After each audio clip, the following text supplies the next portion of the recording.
berduaan aja sama Allah. Orang-orang di rumah masih pada tidur, dan jangan live TikTok tahajudnya ya, jadi nggak khusyuk nanti ya. Udah, tahajud. Nggak apa-apa kuliah kulhu, nggak apa-apa 2 rakaat. Bismillah.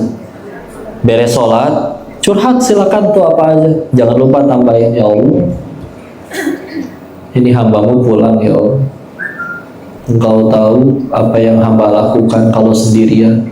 Engkau tahu hamba sudah jadi hamba yang seperti apa sepanjang hidup ini. Udah cerita. Tapi ya Allah, kalau malam ini hamba masih boleh meminta, anugerahkan hati hamba hidayah ya Allah.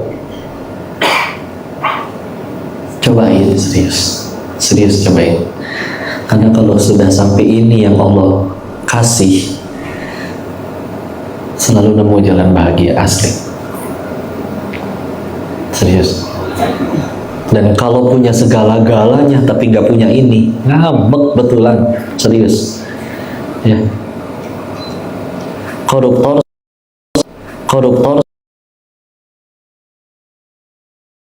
sebelum nyolong dia udah kaya belum sih? Udah, mereka nyolong nggak dalam kondisi lapar kok. Mereka nyolong miliaran dalam kondisi di rekeningnya ada miliaran. Serius. Cuman nggak ada hidayah, nyolong asli, nggak pernah cukup. Atau berapa banyak terjadi kasus perselingkuhan, ternyata istrinya lebih cantik daripada pelakornya. Tuh, tenang, jangan terlalu ngegas ya. Insya Allah suami ibu setia semua di sini ya. Ya ada sih yang cantikan pelakornya ya. Tapi ya punten ya. Kalau ternyata cantikan istrinya, pelakornya tidak lebih cantik, ya orang sampai bilang ternyata jadi pelakor itu nggak perlu cantik, betul Bu? Hanya perlu apa? Gatot. Makanya ibu kemana-mana bawa bedak herosin ya. Salisil, ya. Ya tergantung, kalau gatalnya panu berarti kalpana, fungidon, kanesten. Bukan endorse ini mani ya. Apapun obat panunya, nabungnya tetap di OCBC Syariah. Jadi ke situ. Maaf ya, Insya Allah. Namanya juga BA.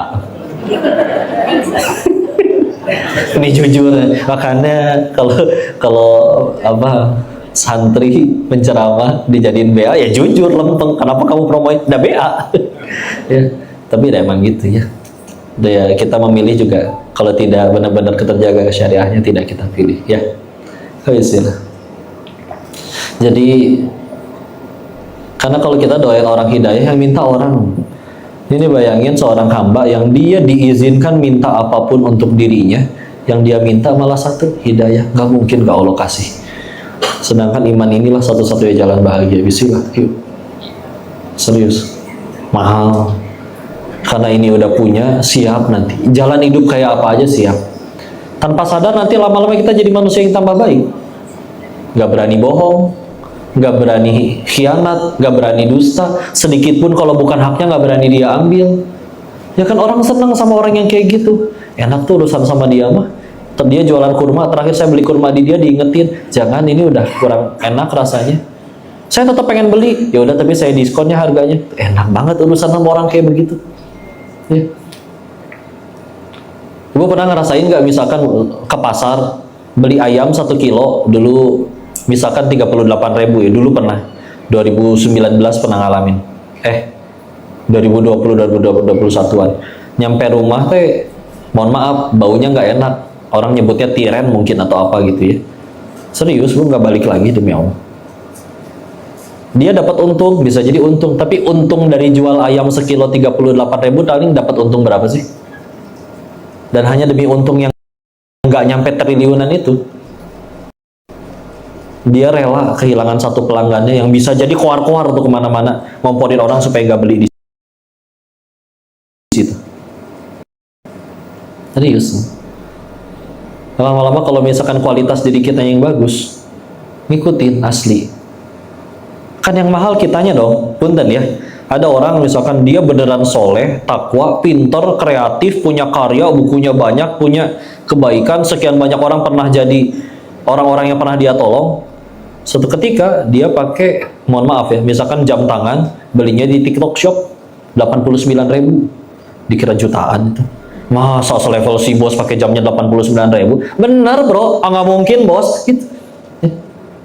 Tapi misalkan ada orang kerjaan nggak punya, sekalinya dikasih kerja ninggalin utang, kemana-mana bikin orang selek, nggak pernah bisa dipercaya, dikasih amanah selalu khianat, omongan nggak bisa jujur, kerjaan nggak ada, tahu-tahu dia pakai handphone yang harganya 25 juta, dikira menang slot tuh asli.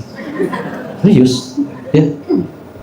Kalau nggak dikira KW teh HDC, giliran bilang enggak ori serius, berarti nyolong kamu ya, tuh dituduh serius. Ada orang-orang yang memang diuji, ya diujinya tuh kayak kurang pantas aja gitu pakai barang mahal, ada yang kayak begitu.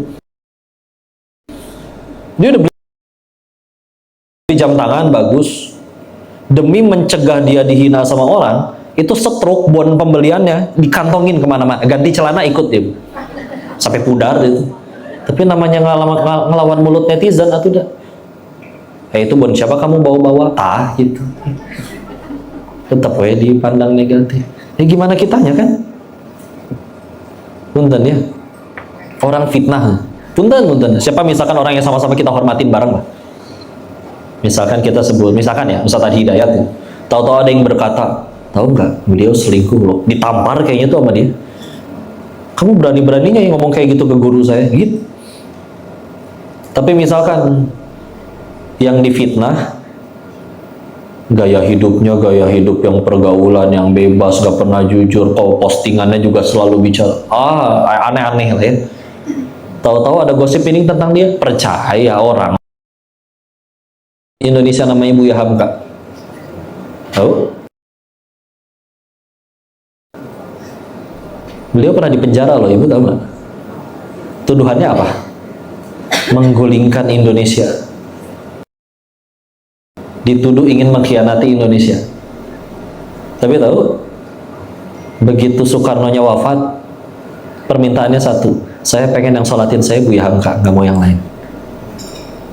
Di penjaranya 2 tahun, tapi se-Indonesia nggak ada yang percaya, dan begitu bebas nggak ada yang benci sama beliau, tetap dianggap pahlawan nasional. Lalu di penjara. Dan gara-gara di penjara akhirnya kitab legendarisnya selesai. Tafsir Al-Azhar karya Buya Hamka. Enggak cuman sedikit ulama Indonesia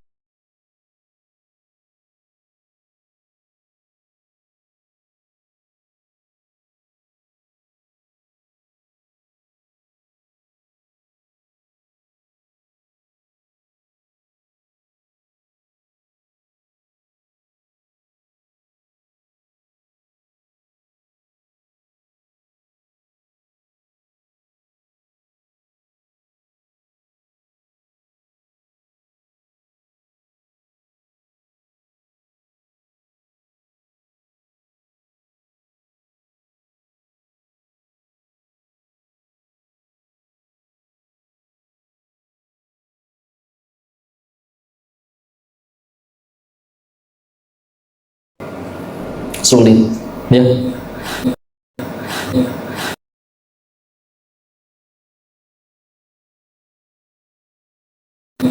Tapi ya, apalagi dekat sama yang punya dunia, atuh, ya. Jadi ya, begitulah. Harta dan jalan hijrah. Dan itulah satu-satunya jalan untuk bahagia, justru bukan punya segala-galanya, tapi justru melepaskan segala-galanya. Tapi jangan heran, nanti begitu kita coba mengejar Allah, nanti kayak dulu sebelum Islam, uang saya banyak kok, kenapa sekarang usaha pada tutup? Perempuan-perempuan yang pada hijrah, dulu saya bisa terima kok iklan sampo, sekarang nggak bisa, ada kudu ditutup petiung, ya. Tapi udah bismillah, ya. Rezeki nggak cuma dari situ doang. Maka satu, kenapa terasa berat? Karena ya itu dia, ya. Karena namanya kita hijrah, kita pasti hijrah dalam keadaan di hati kita pasti ada selain Allah gitu, ya. Tapi kalau misalkan kita sudah di hatinya masih banyak selain Allah, ya itu dia sulit. Nah, ketika kita hijrah tadi, bismillah, yaitu kayak kemelekatannya dicabutin satu-satu. Perih wajar, ya, karena ada terlalu lama melekat. Tapi judulnya melekat, apapun kalau melekat pasti menyakitkan, repot. Contoh, misalkan mikrofon ini manfaat nggak? Manfaat. Tapi kalau mikrofon yang manfaat ini melekat dengan tangan saya susah salaman, saya susah mandi, saya susah cebok, udah melekat, nempel, ya. Segitu, yang melekatnya di tangan, apalagi di sini.